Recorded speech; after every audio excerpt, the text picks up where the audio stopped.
সকাল ৮টা বাজে। আহমেদ পরিবারে পরিবেশটা একদম হইচইহীন, শান্ত। অন্যদিকে কবিতা কিচেনে নাস্তা তৈরি করছিল সবার জন্য। একটু বাদেই সবাই যে যার মতো কাজে বেরিয়ে পড়বে। রান্নাবান্নার প্রায় শেষের পথে। সকাল ৬টায় কিচেনে এসেছিল, তাই ৮টার মধ্যেই নাস্তা তৈরি হয়ে যাবারই কথা। প্রতিনিয়ত সবাই ৮:৩০টার মধ্যে নাস্তা করতে চলে আসে। কবিতাও বেশ সকাল সকাল উঠেছে। ফজর নামাজটা পড়ে তারপর কিচেনে এসে কাজ করতে আরম্ভ করেছিল। এর মাঝখানে বাসার সদর দরজার কলিং বেল বাজতে লাগলো। কবিতা তাড়াহুড়ো করে এগিয়ে গেল দরজার দিকে। এই সাত সকালে আবার কে আসলো বিষয়টা ভেবেই মেয়েটা তাড়াহুড়ো করে এসে এবার বাসার দরজাটা খুলে দিয়েই যেন অবাকের চরম সীমায় পৌঁছে গেল। কারণ সামনে এ কাকে দেখছে। একে দেখে চেনা চেনা লাগলেও মনে পড়ছে না আগে কোথায় দেখেছে। কবিতার স্মৃতিশক্তি এতটাও দুর্বল নয়, তবে কোথায় দেখেছে সেটা মনে করতে পারছে না। এবার সামনে থাকা ছেলেটা, অর্থাৎ যে এসে দাঁড়িয়ে আছে, তাকে প্রশ্নটা করেই ফেলল। কাকে চাই? এক্সকিউজ মি, আমি আহমেদ সাহেবের বাসায় এসেছি। আই মিন আফজাল আহমেদের বাসা না এটা? হ্যাঁ, কিন্তু আপনি কে?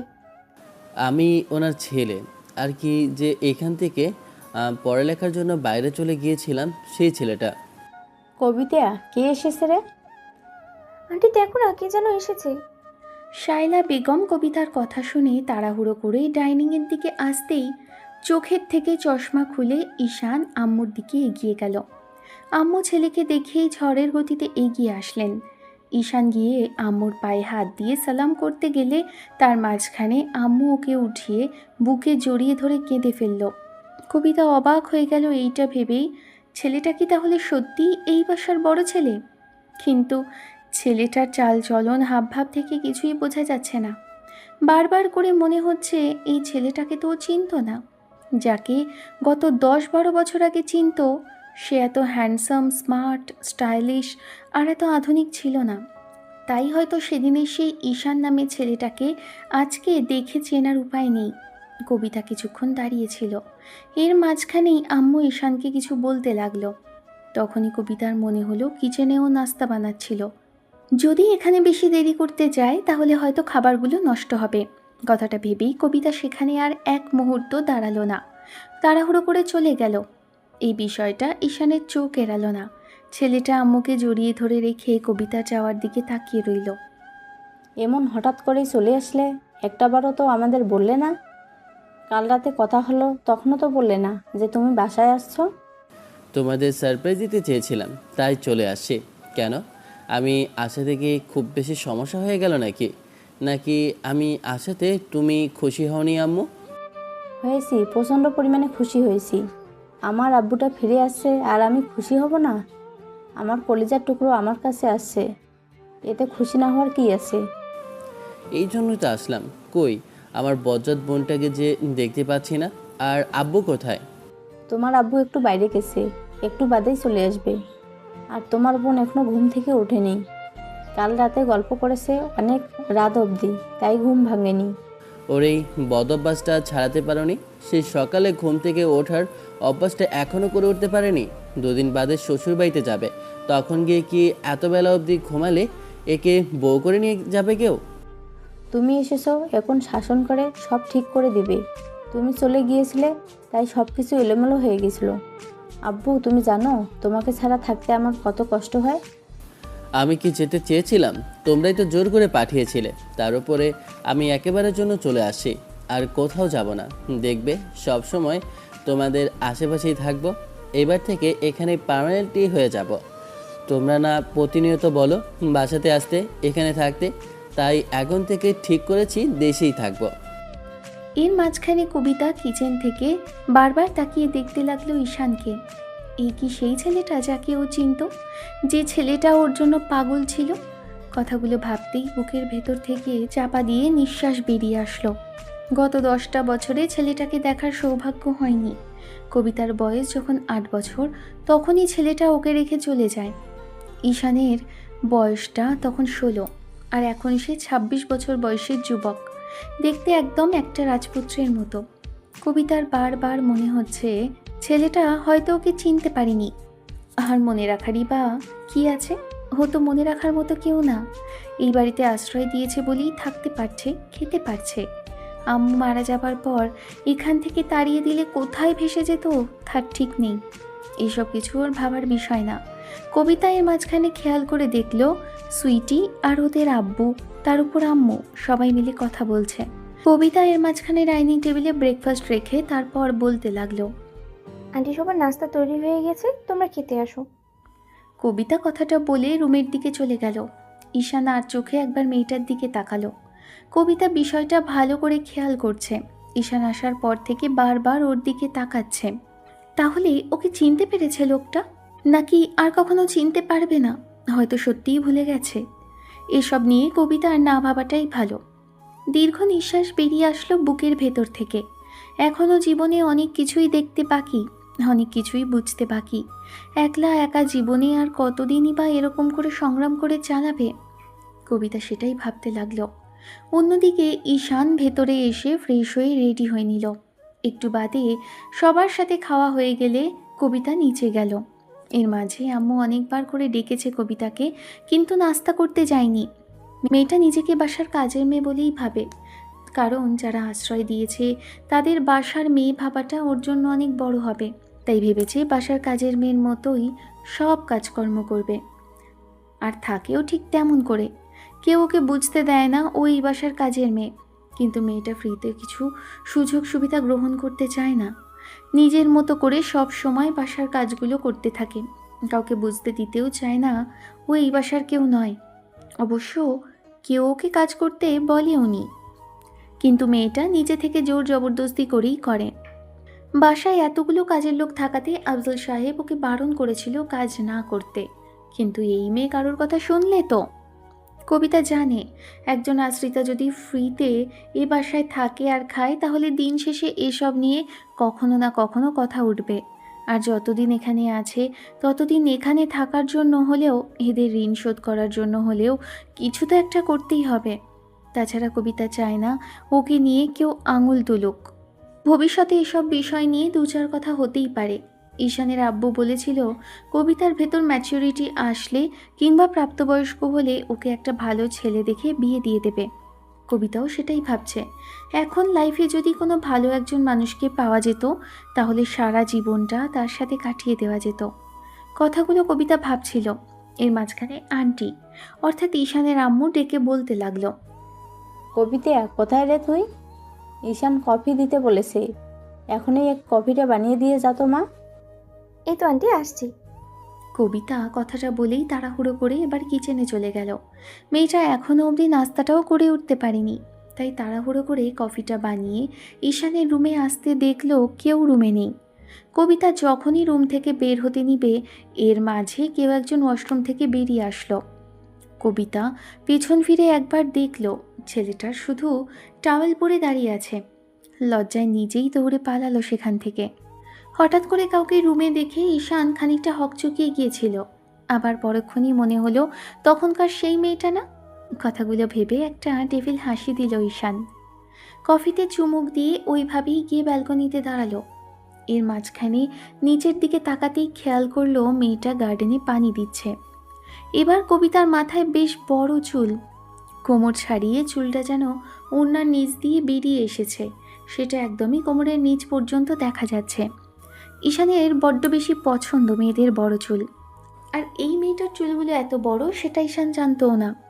এক ধ্যানে মেয়েটার দিকে তাকিয়ে রইল ঈশান। একটু বাদেই কবিতা যখন পেছন ফিরে তাকালো, খেয়াল করলো ব্যালকনি থেকে কেউ একজন ওর দিকে ড্যাব ড্যাব করে তাকিয়ে আছে। লজ্জায় তাড়াহুড়ো করে বাসার ভেতর চলে গেল মেয়েটা। এর মাঝে আম্মু ওকে কতবার করে নাস্তা করার কথা বলেছে, তাই কবিতা গিয়ে নাস্তা করে রুমে চলে আসলো। দিনটা কোনো রকমে কাটলো।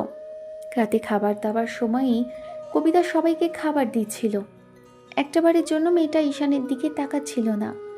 এবার কবিতা খেতে বসছে না দেখে ঈশানের বোন ওকে বলতে লাগলো, তুই কিন্তু আবার না খেয়ে বসে থাকিস না, খাবার যে যার মতো খেয়ে নিতে পারবে।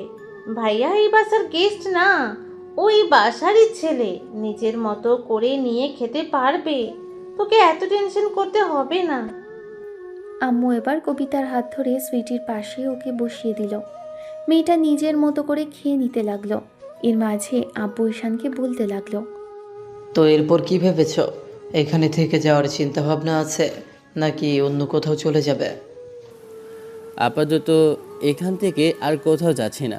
আশেপাশে কোনো সফটওয়্যার কোম্পানিতে ভালো একটা পদে জবের জন্য চেষ্টা করব। দেখি যদি না হয় তাহলে তোমার কোম্পানিতে জয়েন করছি। বাইরে পাঠিয়েছি উচ্চশিক্ষায় শিক্ষিত হতে, তাই বলে বাইরে গিয়ে চাকরি করতে পাঠায়নি। তোমাকে অন্য কোথাও জব নিতে হবে না, তুমি আমাদের কোম্পানিতেই থাকবে। আব্বু, কয়েকটা দিনের জন্য, অন্তত 1-2টা বছরের জন্য একটু করতে দাও। আর সুইটিকে অন্তত এখন একটু অফিস মুখ করো। ওর তো এখন বয়স হয়েছে, কিছু তো দায়িত্বকে নিতে হবে। হ্যাঁ, আমাকে দায়িত্ব দিয়ে তুমি বাউন্ডুলের মতো করে ঘুরে বেড়াও, তাই না?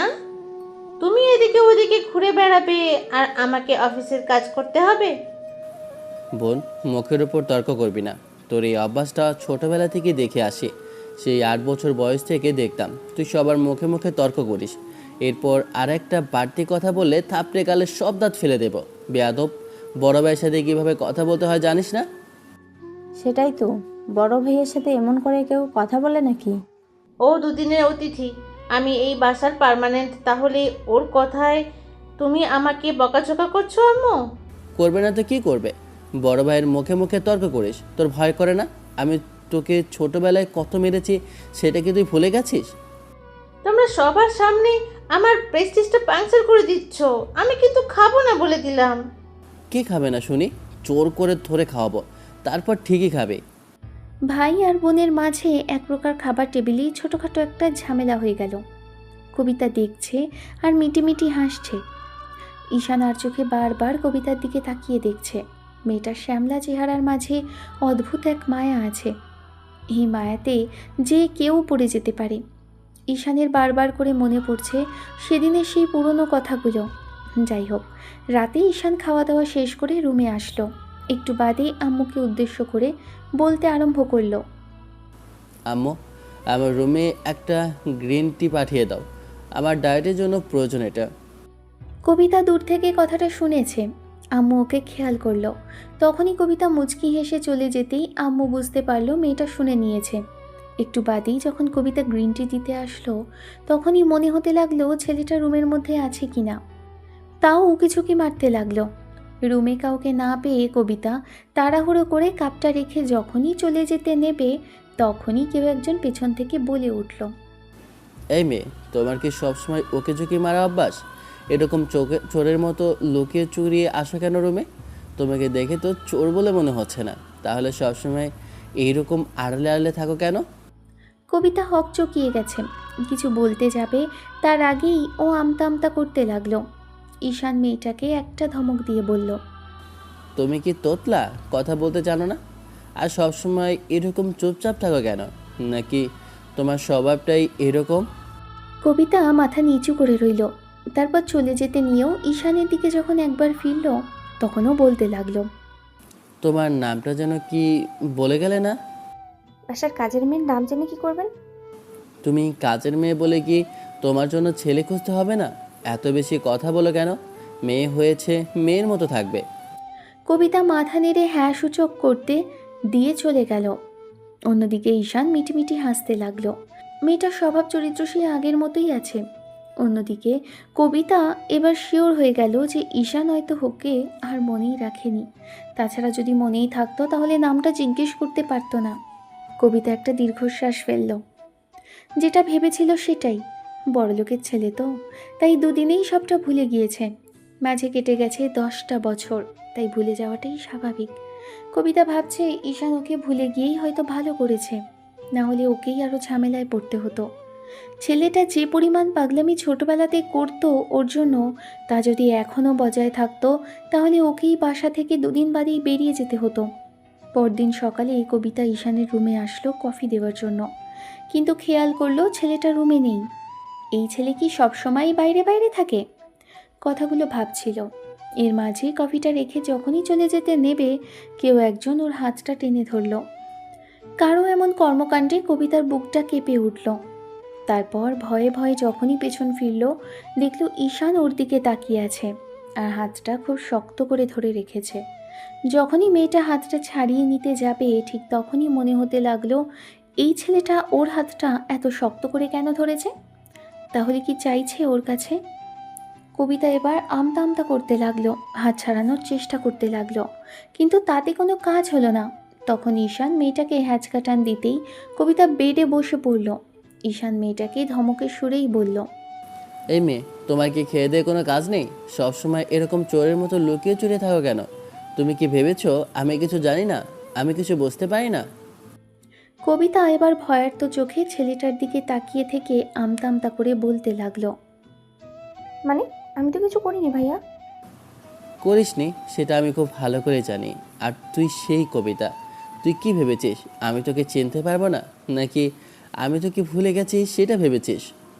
কবিতা ঈশানের কথাটাতে হ্যাঁ সূচক উত্তর দিতেই ছেলেটা একটা ডেভিল হাসি দিল আর বলতে লাগলো, যাকে নিয়ে এত স্মৃতি, যার জন্য এত পাগলামি করেছি, তাকে এত সহজে ভুলে যায় কি করে? আমি শুধু দেখতে চেয়েছিলাম তুই আমাকে মনে রেখেছিস কিনা, কিন্তু আমি জানি তুই আমাকে মনে রাখলেও সেটা কখনো বলবি না। দেখুন ভাইয়া, আমি বাসার কাজের মেয়ে, আপনি আমার হাত ছাড়ুন। এগুলো যদি কেউ দেখে তাহলে ভুলবার কিছু একটা ভাববে। আর একবার যদি কাজের মেয়ে কথাটা উচ্চারণ করেছিস, থাপ্পড় দিয়ে গালের সব দাঁত ফেলে দেব। বেয়াদব মেয়ে! তোকে বাসায় কাজ করতে কেউ বলেছে, নাকি কেউ তোকে কাজের মেয়ে হিসেবে পরিচয় করিয়ে দিয়েছে বাইরের কারোর সাথে? আসলে আমি নিজে থেকেই করি। তাছাড়া 2 দিন বাদে কেউ বলবে না, তার কি গ্যারেন্টি আছে? সেটা অবশ্য ঠিক, কিন্তু তোকে তো কেউ কাজ করতে বলেনি কবিতা। তাহলে নিজেকে কাজের মেয়ের প্রমাণ করার কি খুব বেশি গুরুত্বপূর্ণ? আমি একজন আশ্রিতা মেয়ে, আপনি এসব ভাববেন না। আমার জায়গায় আপনি থাকলে অবশ্যই কাজ করতেন। এই জন্যই তোর জায়গায় আমি নেই। আর তুই যদি ভেবে থাকিস আমি সব স্মৃতি ভুলে গেছি, তোর সাথে আমার কতটুকু সম্পর্ক ছিল মনে নেই, তাহলে তোর সব ধারণা ভুল কবিতা। এর মাঝে সুইটি ওর ভাইকে ডাকতে ডাকতে রুমে আসছিল। তখনই কবিতা তাড়াহুড়ো করে উঠে দাঁড়ালো। রুম থেকে চলে যেতে গেলে এর মাঝখানে সুইটি রুমে ঢুকেই কবিতাকে দেখে বলতে লাগলো, তুই এখানে? আর আমি তোকে সারা বাড়ি খুঁজে যাচ্ছি। তুই এখানে কি করছিস? আমি আরও তোকে বলতে চাচ্ছিলাম দুপুরে কি রান্না করবি। আসলে ভাইয়ার ফেভারিট হচ্ছে সর্ষে ইলিশ, তাই বলতে চাইছিলাম যদি করতি। আসলে তোর বান্ধবীকে দেখছিলাম, কতটা বড় হয়ে গেছে। জিজ্ঞেস করছিলাম ওর নামটা কি, কোথায় থাকে, কি করে, পড়ালেখা করেছে নাকি, এইগুলো আর কি। তুমি কবিতাকে চিনতে পারছো না ভাইয়া? ও কোহিনুর আন্টির মেয়ে, যে আমরা ছোট থাকতে আমাদের এখানে কাজ করতো। তুমি সত্যি কবিতাকে চিনতে পারছো না, নাকি নাটক করছো বলো তো? তোমার এরকম কথা কিন্তু আমার বিশ্বাস হচ্ছে না। তুমি কি সত্যি ওকে চিনতে পারছো না ভাইয়া? আরে বাবা না, আমি চিনতে পারবো কি করে? ওকে মনে রাখারই বা কি আছে? মেয়েটার নাম কি বলতো? ও সবসময় আড়ালে লুকিয়ে লুকিয়ে থাকে, আবার কেমন যেন চোরের মতো ওকে ঝুঁকে মারতে থাকে। সুইটি ভাইয়ের দিকে কিছুক্ষণ অবাক চোখে তাকিয়ে রইল। ঈশান কবিতার দিকে তাকিয়ে একটা ডেভিল হাসি দিয়েছে। কবিতা অবাক চোখে কিছুক্ষণ লোকটার দিকে তাকিয়ে থাকলেও মনে মনে ইচ্ছা মতো বকাঝকা করলো লোকটাকে। শেষে কিনা ওর সাথে মজা করছে। একবার বলছে চিনতে পারছে, আবার বোনের সামনে বলছে চিনতে পারছে না। এগুলো কি হচ্ছে? কবিতা কথাগুলো ভাবছিল। এর মাঝখানে ঈশান বলতে লাগলো, আমার কি কি পছন্দ সেটা তোর বান্ধবীকে বলে দিস। আর ওকে কি কেউ কাজের মেয়ে হিসেবে এখানে রেখেছে বোন? কই না তো, কিন্তু ও নিজে থেকে কাজগুলো করে। ওকে আমরা কতবার বারণ করেছি জানিস ভাইয়া? ওর আম্মু মারা যাওয়ার পর থেকে ও আমার সাথেই আমার রুমে ঘুমিয়েছে। কিছুদিন ওর আম্মুকে মনে করে অনেক কান্নাকাটি করতো, তখন আমি ওকে আমার সাথে রেখেছিলাম। তারপর থেকে কবিতা এই বাড়িতেই আছে। আব্বু বলেছে কোনো ভালো ছেলে দেখে বিয়ে দিয়ে দেবে কবিতার। তা তো দিতেই হবে, বড় হয়ে গেছে কিনা। ঈশান কথাটা বলেই একটা ডেভিল হাসি দিল। অন্যদিকে কবিতা সেখান থেকে বিড়বিড় করে চলে গেল, আর পেছন পেছন সুইটিও বেরিয়ে গেল। ঈশান ভাবতে লাগলো মেয়েটার ছোটবেলায় যেরকম চিন্তাভাবনা ছিল এখনও ঠিক তেমনটাই আছে। ঈশানের সামনে তেমন করে কোনো কিছুই স্বীকার করতে চাইছে না। তবে একবার যখন দুজনের মাঝে পরিচয়টা হয়েই গেছে, তাহলে ভুলটা সামনে ভাঙবে। যাই হোক, 7 দিন পরের ঘটনা। সেদিন কবিতা গার্ডেনে পানি দিয়েছিল। তখন ঈশান সেখানে আসলো। ছেলেটাকে দেখেই কবিতা তাড়াহুড়ো করে সেখান থেকে চলে যেতে নিলে ঈশান ওর হাত ধরল আর বলতে লাগলো, কি সমস্যা রে তোর? কয়েকদিন যাবত দেখছি আমি বাসাতে আসার পর থেকে সবসময় রুমের ভেতরেই থাকিস। তুই আগে থেকে এরকম করতি নাকি আমাকে দেখার পর থেকে তোর বিহেভটা এরকম করে পাল্টে গেছে? তেমন কিছু না, আসলে আমি তো এই বাসার। আরেকবার কাজের মেয়ের কথা যদি উচ্চারণ করিস মুখ দিয়ে, তাহলে থাপ্পড় দিয়ে গেলে সবগুলো দাঁত ফেলে দেবো তোর। বেয়াদব মেয়ে, তোকে কেউ বলেছে তুই এই বাসার কাজের মেয়ে? কবিতা মাথা নেড়ে না সূচক উত্তর দিল। তখনই ঈশান ওর হাত ধরে টানতে টানতেই রুমের দিকে নিয়ে আসলো। কবিতা অবাক হলো, বাসায় এই মুহূর্তে কেউ নেই। ঈশানের আব্বু আম্মু গেছে কোনো এক আত্মীয়র বাসাতে, আর সুইটি গিয়েছে কলেজের দিকে। ঈশান একা বাসায় থাকবে, তাই আম্মুকে বলেছিল কাউকে বাসায় রেখে যেতে। তাই আম্মু কবিতা বাসাতে থাকার কথা বললে মেয়েটা আর অমত করেনি। ঈশান কবিতাকে নিজের রুমে নিয়ে আসলো। দরজাটা লাগিয়ে দিতেই কবিতা ভয়ে ভয়ে ওর দিকে তাকিয়ে রইল। ঈশান ওর দিকে এগিয়ে আসতে লাগলো, আর একটা ডেভিল হাসি দিতেই কবিতা ভয়ার্ত কণ্ঠে আমতা আমতা করতে লাগলো আর বলতে লাগলো, আপনি রুমের দরজা লাগাচ্ছেন কেন? আমার কিন্তু খুব ভয় করছে, প্লিজ আমাকে যেতে দিন এখান থেকে। দরজা কেন আটকাচ্ছি বুঝতে পারছিস না? একটা ছেলে একটা মেয়ের কাছে আসার জন্য দরজা আটকায়, আর তাদের মাঝে কি কি হতে পারে তুই বুঝতে পারছিস না? আমিও ঠিক এখন তাই করব, তোকে উচিত শিক্ষা দেব। তোর কত বড় সাহস নিজেকে বাসার কাজের মেয়ে বলে পরিচয় দিস? দেখুন ভাইয়া, যেটা সত্যি আমি সেটাই বলেছি। আমি তো বাসার কাজের মেয়ে।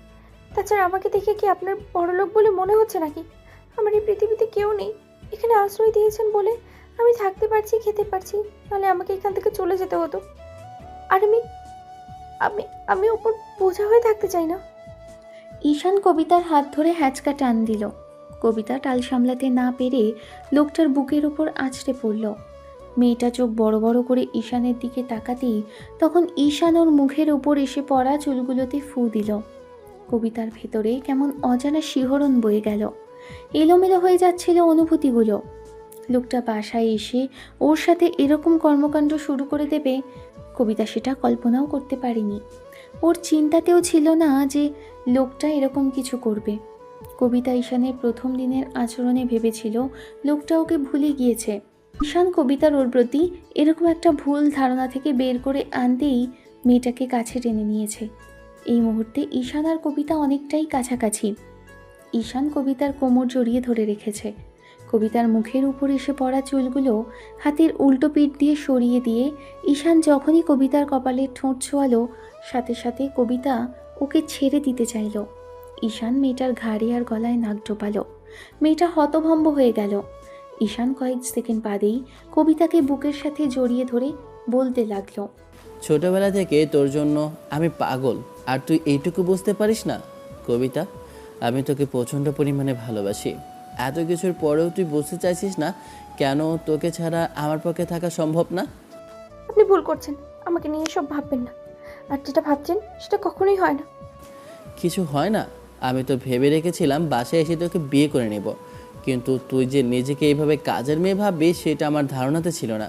শোন, আজকের পর থেকে যদি আরেকটা বার কাজের মেয়ে উচ্চারণ করেছিস না আমার সামনে, তাহলে আমার থেকে খারাপ আর কেউ হবে না। তোকে আমি যে কি করব সেটা আমি নিজেও জানি না। আমি তো বাসার কাজের মেয়ে, তাহলে কি বলবো? একদম খুন করে ফেলবো, তবে এইভাবে না, আমার ভালোবাসা আর আদর দিয়ে। দোহাই আপনার, আমাকে ছেড়ে দিন। দেখুন, আপনি যেটা চাইছেন সেটা কখনোই সম্ভব না। এসব কিচ্ছু হতে পারে না। আমার কি যোগ্যতা আছে আপনাকে ভালোবাসার? আপনাকে ভালোবাসার মতো কোনো অধিকার আমার নেই।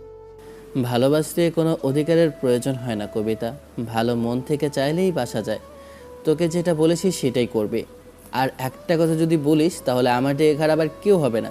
তুই আমাকে ভালোবাসিস না? আর আমি বাসা আসার পর থেকে এটাই ভেবেছিলি আমি তোকে ভুলে গেছি, তাই তো? কবিতা চুপ করে রইল।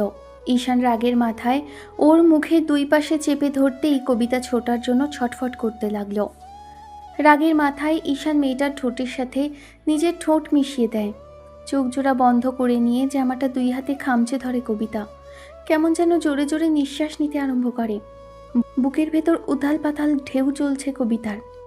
এই মানুষটা স্পর্শে কি এমন আছে যার জন্য ওর হাতটা ধরলেই বুকের ভেতর কেঁপে ওঠে?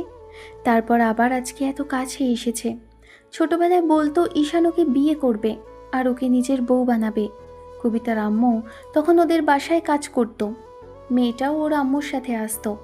তারপর যখন কবিতার আম্মুর থেকে ঈশানের আব্বু আম্মু জানতে পারে ওর আব্বু অনেক আগেই মারা গেছে ও জন্মের পরপরই, তারপর ঈশানের আব্বু আম্মু কবিতাকে সুইটির সাথে একই স্কুলে মেয়েটাকে ভর্তি করে দিয়েছিল। সেখান থেকে কলেজ, আর তারপর থেকে ওদের বাসাতেই আছে। আম্মু মেয়েটার প্রতি অনেক বেশি মায়া, কিন্তু তারপরও মেয়েটাকে কখনো কাজ করতে দিতে চায়নি। কিন্তু এই মেয়ের যে কী সমস্যা সেটাই বুঝে উঠতে পারে না। ঈশান ভেবেছিল বাসায় আসার পর কবিতা ওকে চিনতে পারবে, নিজে থেকে কথা বলার চেষ্টা করবে, কিন্তু মেয়েটা ছোটবেলার মতো লাজুক থেকেই গেছে, এখনও ওর থেকে দূরে সরে যেতে চায়। কবিতাকে ঈশান ছাড়ছিল না, কোমরে এক হাত জড়িয়ে ধরে নিজের সাথে মিশিয়ে রেখেছে। 5 মিনিট বাদেই ঈশান মেয়েটার কোমর জড়িয়ে ধরে আবারও ঘাড়ে নাক ঢোকাতে গেলেই কবিতা একটা ধাক্কা মেরে ঈশানকে বেডে ফেলে দিল। তারপর দৌড়ে সেখান থেকে চলে যেতেই ঈশান ঠোঁটজোড়া মুছতে মুছতে বলতে লাগলো, তুই আমার থেকে কোথায় পালাবি বেবি? তোকে যে আমার চাই, খুব বেশি চাই তোকে। তোকে ছাড়া যে 10টা বছর কি করে থেকেছি তুই ভাবতেও পারবি না। বাইরের একটা মেয়ের সাথে আমি সম্পর্ক জড়াইনি শুধু তোকে ভালোবাসবো বলে, আর সেই তোকে না পেলে যে আমি তুলকালাম করে ফেলবো। ঈশান কথাগুলো বলে ব্যালকনিতে দাঁড়িয়ে রইল। দুপুরের দিকে আব্বু আম্মু আর বোন বাসায় আসলো। বাসায় আসার পর থেকে ঈশানকে আব্বু বারবার করে জিজ্ঞেস করছে পরের প্ল্যান কি। ঈশান তেমন করে কিছু বলতে পারেনি, তবে ভেবে নিয়েছে বিয়েটা খুব তাড়াতাড়ি করে ফেলবে। রাতে আব্বু খাওয়া দাওয়ার সময় ঈশানকে ঠিক তাই জিজ্ঞেস করছিল, বিয়ে টিয়ে করতে হবে কিনা। তখন ছেলেটা বলতে লাগলো, আব্বু, বিয়ে তো করতেই হবে। বাসায় এসেছি কি বিয়ে না করার জন্য নাকি? 26টা বছর পেরিয়ে গেছে একা একা, এখন অবশ্যই বিয়ে করব। যদি কাউকে পছন্দ থাকে তাহলে বলতে পারো, আমাদের বুঝতেই সুবিধা হবে আমার ছেলেটা কেমন মেয়েকে পছন্দ করে, কিংবা কেমন ধরনের মেয়েকে পছন্দ তোমার। পছন্দ তো আছে, কিন্তু এখন জানাবো না, কিছুদিন সময় দাও। আমি কয়েকটা দিন বাদে তোমাদেরকে সব বলবো। তবে এটা ভেবো না যে এখানে কোনো গার্লফ্রেন্ড রেখে দিয়েছি। তবে বাংলাদেশের মেয়েদের আমার খুব বেশি পছন্দ। বাইরের মেয়েদের অনেক প্রপোজালও পেয়েছি, তবে কারোর সাথে সম্পর্ক জড়ায়নি, কারণ ওদের আমার বিশ্বাস করতে ইচ্ছে করে না।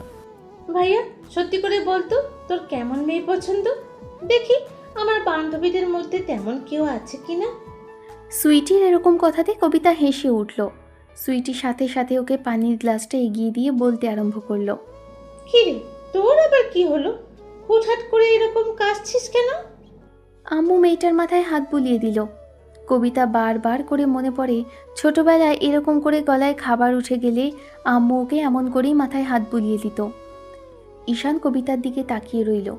ডেভিল একটা হাসি দিতেই কবিতা তখন অন্যদিকে মুখ ফিরিয়ে নিয়ে খেতে আরম্ভ করলো। মাঝে কেটে গেছে একটা মাস। এই একটা মাসে ঈশান কবিতাকে প্রচণ্ড পরিমাণে জ্বালিয়েছে, যার জন্য কবিতা ওর থেকে দূরে সরে থাকতে চেয়েছে। বারবার ভেবেছে এই বাসা থেকে চলে যাবে। প্রতিদিনের মতো আজকেও আব্বু আম্মু বাসার বাইরে গিয়েছিল, অবশ্য এক আত্মীয়ের বাসাতেই গিয়েছিল। সেখানে গিয়েই আটকে পড়েছিল কবিতা। ঈশান বাসায় থাকতে বলেছিল এজন্যই, কারণ ওর যখন তখন যে কোনো জিনিসের প্রয়োজন হয়। মেয়েটা খুব ভালো করেই জানে ঈশান কেন ওকে বাসায় থাকতে বলেছে। ছেলেটা যে ওর সাথে ফাজলামি করবে, বাসায় থাকলে জ্বালিয়ে মারবে, সেটা খুব ভালো করেই বুঝতে পারছে। ঈশান কবিতাকে বারবার করে বলেছিল রুমে আসার জন্য, কিন্তু মেয়েটা রুমে আসছিল না। তাই ঈশান এবার একটা জোরে সোরে চিৎকার দিয়ে বলল, কবিতা, তুই আসবি নাকি আমাকে এসে কিছু করতে হবে সেটা বল। ঈশানের এরকম ধারা কথাতে কবিতা তাড়াহুড়ো করে কফিটা নিয়ে রুমে আসলো। মেয়েটা রুমের বাইরে কিছুক্ষণ দাঁড়িয়েছিল, ভেবেছে ছেলেটা কোথাও গেলে দিয়ে এখান থেকে ভাগবে, কিন্তু সেটা আর করতে পারল না। ঈশানের এরকম ধমকে ভেতরে আসতেই হলো। এর কফিটা রেখে যখনই মেয়েটা চলে যাবে তখনই ঈশান ওর হাতটা টেনে ধরল। জোর করে টান দিয়ে নিজের কোলের মধ্যে বসিয়ে নিয়ে কোমর জড়িয়ে ধরল। শাড়ি পরেছে মেয়েটা, যার জন্য অদ্ভুত রকমের সুন্দর লাগছে। ঈশান ওর পেটের উপর 2 হাত রেখে স্লাইড করতে লাগলো আর গলায় নাক ডুবিয়ে দিল। কবিতা একদম জমে বরফ হয়ে গেল, কিছু বলার মতো অবস্থাতেই নেই। ঈশান ঘন ঘন কয়েকটা চুমু খেয়েই বলতে লাগলো, জান, ইগনোর করছিস কেন আমাকে? তুই বুঝতে পারছিস না আমি তোকে ছাড়া থাকতে পারবো না? তোর জন্যই আমি বাসায় ফিরে এসেছি। তুই বুঝতে পারছিস না তোকে না পেলে আমি নিঃস্ব হয়ে যাব, এলোমেলো হয়ে যাব। তুই কি চাইছিস আমি ভুলভাল কিছু একটা করে বসি বেবি? আপনি যেটা চাইছেন সেটা হয় না ভাইয়া। আমি এই বাসার কাজে নই। কেন বুঝতে চাইছেন না? আপনি কি করে 10টা মানুষের মতো জোর জবরদস্তি করে আমার সাথে? আমার ভালোবাসাটাকে তোর কাছে জোর জবরদস্তি মনে হলো? তোর কি একটু মনে হলো না যে আমি তোকে ঠিক কতটুকু ভালোবাসি? না, এটা কোনো ভালোবাসা না, আপনার পাগলামি। আপনার 2 দিন পরে বিয়ে হবে, আর যখন আপনার আব্বু আপনাকে জোর করবে ঠিক তখনই ব্ল্যাকমেল করে হলেও অন্য কোথাও বিয়ে দিবে। আপনি ঠিকই তখন ওদের কথাতে বিয়ে করে নেবেন। এই ভালোবাসার কথা আপনার মনেও থাকবে না। আমার ভালোবাসাটা এত কাছ থেকে দেখেও তোর এরকম মনে হলো? তোর কি মনে হয় আমি বাচ্চা ছেলে? আমি তোকে নিয়ে এখান থেকে চলে যাব যদি ওরা তেমন কিছু বলে কবিতা। তারপরও আমার তোকেই চাই জান। এসব আপনার মুখের কথা, মনের কথা না। এরকমটা আপনি কখনোই করতে পারবেন না। আপনি এখন বলছেন আমাকে ভালোবাসেন, কিন্তু 2 দিন বাদে ওদের ওদের কথাতে ঠিকই বিয়ে করে নেবেন। পাগলামি করবেন না ভাই। একটা আশ্রিতা কাজের মেয়েকে কেউ কখনো বিয়ে করতে পারে না। তার সাথে বেড শেয়ার করতে পারলেও, ফিজিক্যাল ইন্টিমেট হতে পারলেও। ঈশান তার আগেই ওকে নিজের কাছ থেকে দূরে সরিয়ে দিল।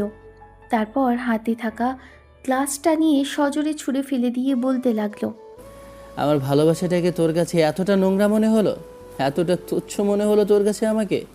আমি কি এতটাই অবহেলার পাত্র কবিতা?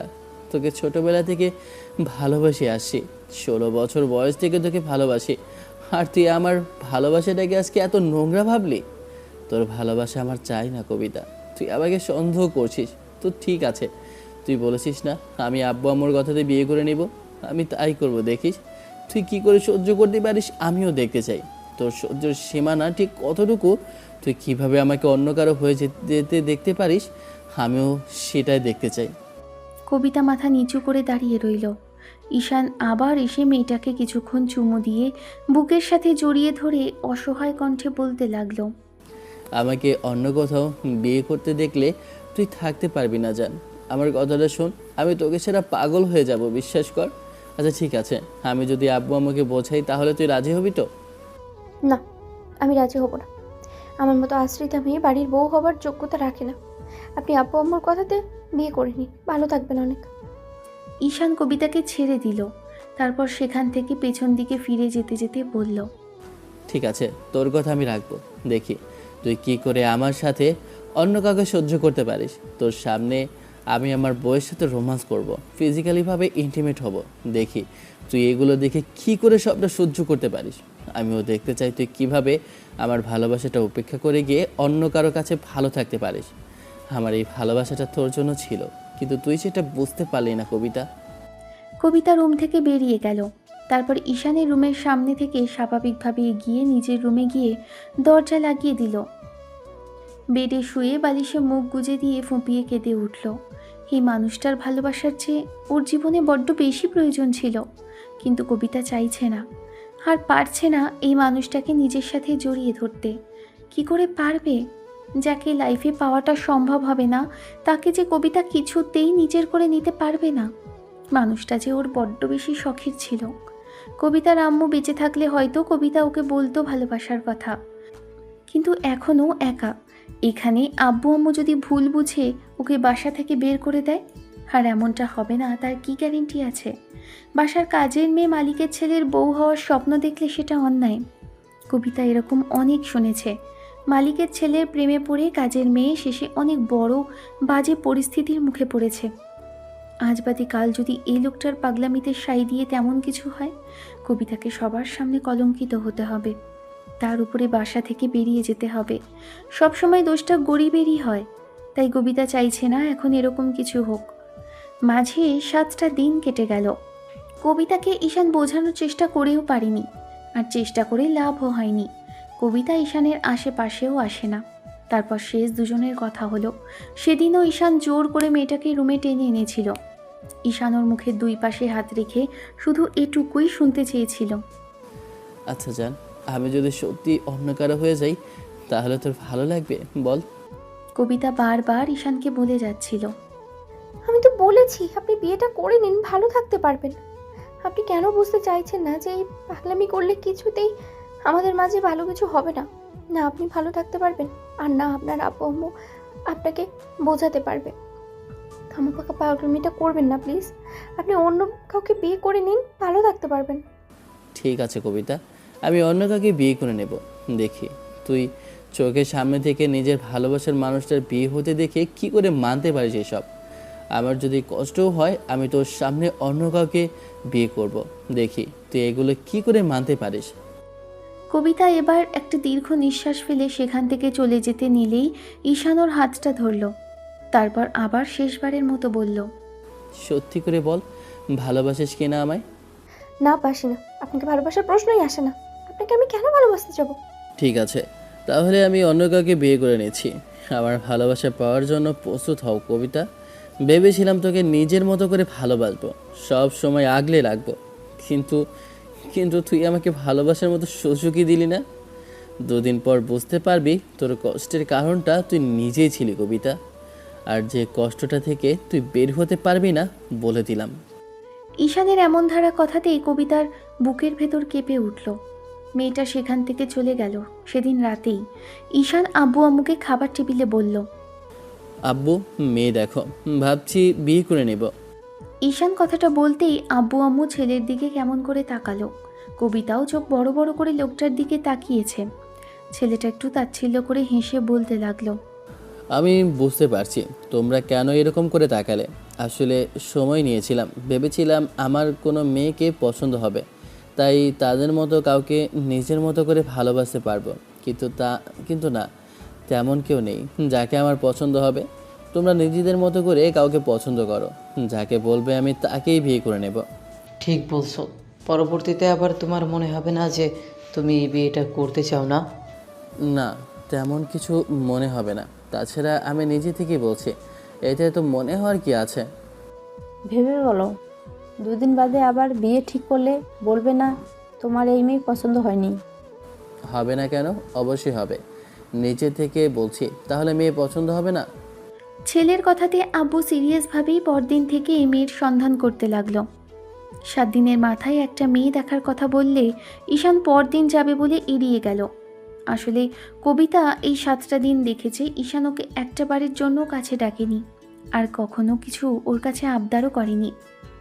এই 7টা দিনে ঈশান কবিতার দিকে একটাবার ফিরেও তাকায়নি। নিজের মতো করে রুমের দরজা বন্ধ করে রেখেছে। কখনো চা কফি কিছুই দিতে বলেনি। ঈশানের এমন ইগনোরে কবিতার কেমন যেন খারাপ লাগছিল। মেয়েটা বলতেও পারছিল না যে কাজের মেয়ে, সেটা ভেবেই। অন্যদিকে সুইটির কেমন যেন সন্দেহ হয়, ওর ভাইও কেমন মন খারাপ করে থাকে। আর ভাইয়া আসার পর থেকে কেমন যেন কবিতাও চুপচাপ হয়ে গেছে। বিষয়টা বোঝার জন্য কয়েকটা দিন সময় লেগে গেল। পরদিন সবাই মিলে মেয়ে দেখার জন্য যেতে চাইলে কবিতা যাবে না বলে দিল। তখন সুইটিকে ঈশান বলল, বাসার সবাই যাচ্ছে, তোর বান্ধবী না গেলে কেমন দেখায়, ওকে নিয়ে চল না বোন।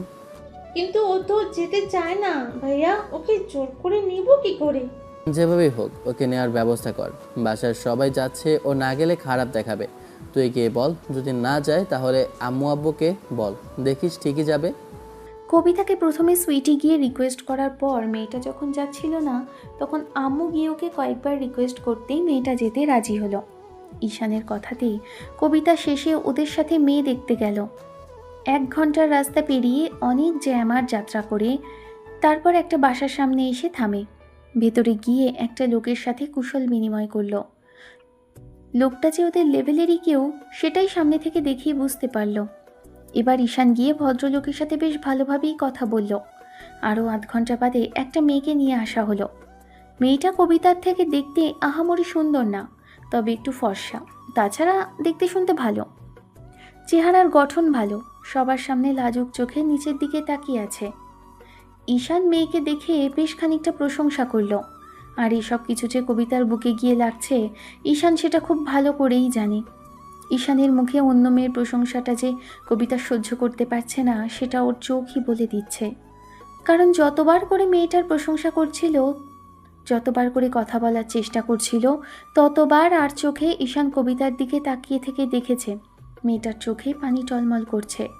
কিছু বলতেও পারছে না, আবার এসব সহ্যও করতে পারছে না। আরও 2 ঘন্টা মতো কথাবার্তা বলে তারপর সবটা বাসায় গিয়ে জানাবে বলে চলে যায়। বাসায় আসার পর গাড়ি থেকে নামতেই কবিতা দৌড়ে বাসার ভিতর ঢুকলো। ঈশান মেয়েটার পেছন পেছন আসলো। তারপর কবিতার রুমের সামনে আসতে দেখলো কবিতা বেডে বালিশে মুখ গুজে দিয়ে ফুপিয়ে কেঁদে উঠেছে। ঈশান এসে দরজাটা আলতো করে লাগিয়ে দিয়ে মেয়েটার কাছে এসে ওর কাঁধের ওপর হাত রাখতেই কবিতা হকচকিয়ে গেল। তারপর পেছন ফিরে ঈশানের দিকে কেমন ভয়ার্ত চোখে তাকাতেই লোকটা একটু মুচকি হেসে কবিতাকে বলতে লাগলো, সামান্য তোর সামনে কাউকে প্রশংসা করেছিস সেটাই তো সহ্য করতে পারছিস না, তাহলে যদি তাকে বিয়ে করে নেই, তার সাথে রোম্যান্স করি, তাহলে কেমন হবে? 2 দিন আগেও যাকে ভালোবেসেছি ঠিক তার মতো করে যদি অন্য কাউকে ভালোবাসি, এসব চোখের সামনে দেখে তুই সহ্য করতে পারবি বলে আমার তো মনে হচ্ছে না কবিতা। ঈশানের কথাতে কবিতার ফুপিয়ে কেঁদে উঠল। ঈশান জোর করে ওকে টেনে ওঠালো। কবিতা দাঁড়াতে চাইছিল না, তাই ঈশান মেয়েটাকে জোর করে টেনে দাঁড় করালো। তারপর মুখের 2 পাশে হাত রেখে চোখের পানি মুছে দিয়ে কপালে একটা চুমু খেয়ে নিয়ে মুখটা 2 হাতের মধ্যে নিয়ে বলতে লাগলো, প্লিজ বেবি, আমার কথাটা শোন। দেখ, তোকে ছাড়া আমি থাকতে পারবো না। আমি জানি তুই কষ্ট পাচ্ছিস ভেতরে ভেতরে। আমি কথা দিচ্ছি তোকে আমার বউ করে তবেই ছাড়বো। হয়তো আব্বু আম্মু রাজি করাতে একটু কষ্ট হবে, কিন্তু দিন শেষে রাজি হবে। দেখিস তুই, আমার কথাটা শোন, দেখিস সব ঠিক হয়ে যাবে। তুমি কেন ওই মেয়েটার এরকম প্রশংসা করছিলে? তুমি বুঝতে পারো না আমার বুকের ভেতরটা জ্বলে পড়ে যাচ্ছিল? তুই যখন আমাকে ইগনোর করছিলি, বারবার দূরে সরিয়ে দিচ্ছিলি, তখন আমার কি কষ্ট হচ্ছিল না বল? তুমি কেন এরকম করলে বলো? আমার যে প্রচন্ড পরিমাণে কষ্ট হচ্ছে সেটা কি তুমি দেখতে পাচ্ছ না? আমি তোকে রিয়েলাইজ করাতে চেয়েছিলাম যে ঠিক কতটুকু কষ্ট আমি পাচ্ছি। তুই আমাকে ইগনোর করাতে এত দূর থেকে আমি শুধু তোর জন্য এসেছি, আর এসে যদি দেখি যাকে ভালোবাসি সে আমাকে ভালোবাসে না, এইসব কিছু জানার পর আমার বুকের ভেতরটা ঠিক কতটুকু কষ্ট হয়েছে তোকে সেটা বোঝাবো কি করে বল? আমি জানি না কি করব। তুমি অন্য কারোর সাথে কথা বলবে না, অন্য কারোর কাছে যাবে। আমি সত্যি এগুলো সহ্য করতে পারবো না ভাইয়া। কিন্তু কেন পারবি না? ভালোবাসিস আমায়? কবিতা ফুপিয়ে কেঁদে উঠল। মেয়েটা ঈশানের 2 হাতের উপর হাত রাখতেই ছেলেটা ওকে বুকের সাথে শক্ত করে জড়িয়ে ধরল। কবিতাও এবার শক্ত করে ঈশানের শার্টটা খামচে ধরে ফুপিয়ে উঠতে লাগলো। ঈশান ওর মাথায় অনেকগুলো চুমু খেলো।